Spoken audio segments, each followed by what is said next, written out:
Itu salah satu show yang terbaik yang gue lakuin selama rangkaian yang Cerita Anehku ini, yang show gue lagi berjalan.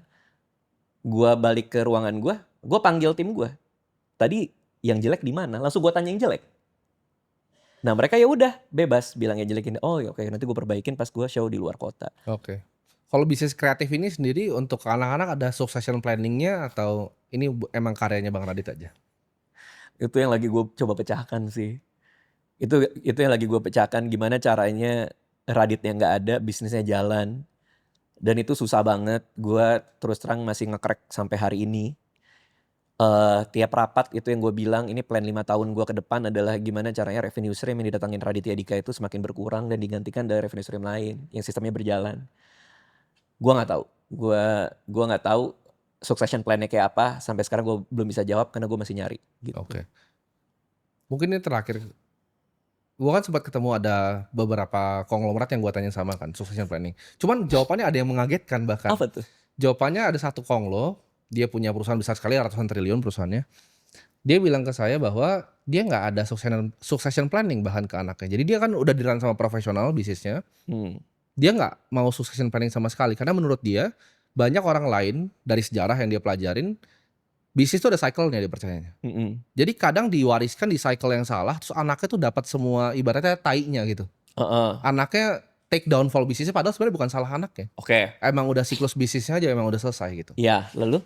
Apakah Bang Radit bisa ngelihat seperti itu juga atau enggak? Ketika gue turunin ke anak atau? Ketika nanti ini kan di planning succession nih yang Raditya Dika empire-nya lah. Ibaratnya nanti let's say emang udah bisa ada profesional lain selain Raditya Dika, revenue-nya udah dari macam-macam.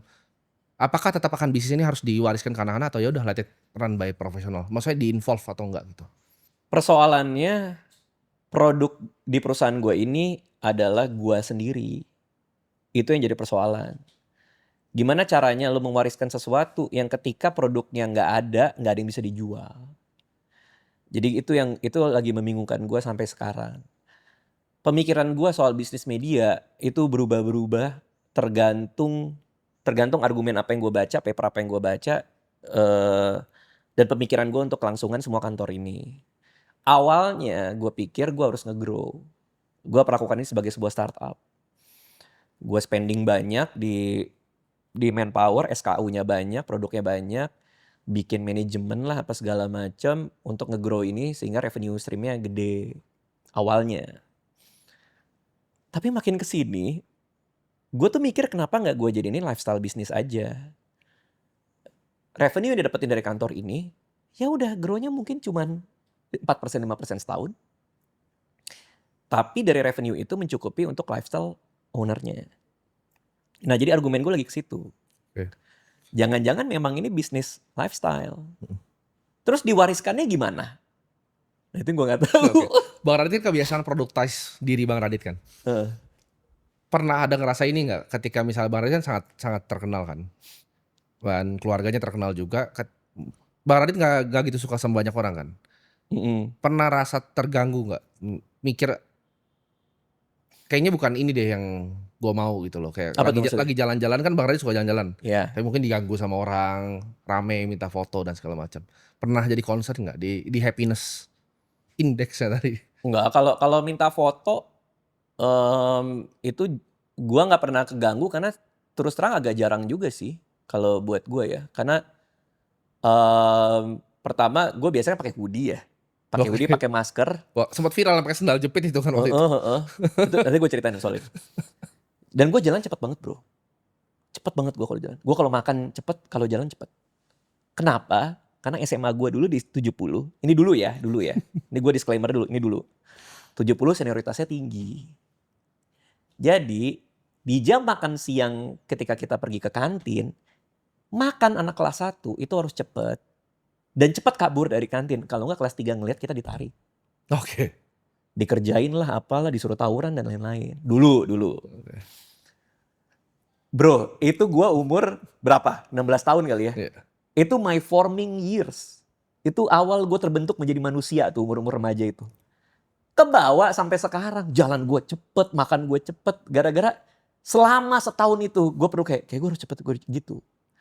Nah itu ngebantu gue di tempat umum untuk hilang. Jadi kayaknya orang nggak keburu ngeh itu gua. Kayak Intel berarti ya. Nah, persoalan masker. Gua kalau keluar rumah gue biasa pakai masker. Banyak yang bilang supaya nggak dikenalin apa segala macem. Tapi itu lebih kayak gue gampang sakit anaknya. Gue ada satu kondisi di mana gue gampang sakit lah, gampang kena flu dan lain-lain gitu. Nah, makanya gue harus pakai masker kemana-mana gitu. Jadi itu ngebantu semua tuh, siklus itu ngebantu semua. Gue suka pakai hoodie karena gue gampang dingin badannya. Nah, hoodie nutupin kepala, masker nutupin muka, jalannya cepet. Tinggal bawa dompet orang aja gue. Jadi copet gue. Jadi kalau pertanyaan lo, keganggu nggak kalau misalnya ada yang ngajak foto di tempat umum gitu? Buat gue lumayan jarang sih, karena gue tiba-tiba hilang. Dan kalaupun ada yang foto, ya nggak apa-apa. Nah, adalah pada suatu hari, gue pergi ke mall Taman Anggrek. Karena ada pameran kartu Pokemon. Oke. Kolektor Bang Radit? Gue suka kartu Pokemon, tapi hanya mengoleksi yang ada story buat gue. Oke. Kalau ada ceritanya biasanya gue beli atau menarik buat gue beli.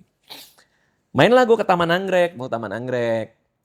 Datang ke sana ya seperti biasa lah, gue pakai sandal jepit lah, pakai hoodie, pakai masker gitu. Gue beli, terus ada yang fotoin kan. Ada fotoin, foto bareng. Nah itu gue nggak apa-apa.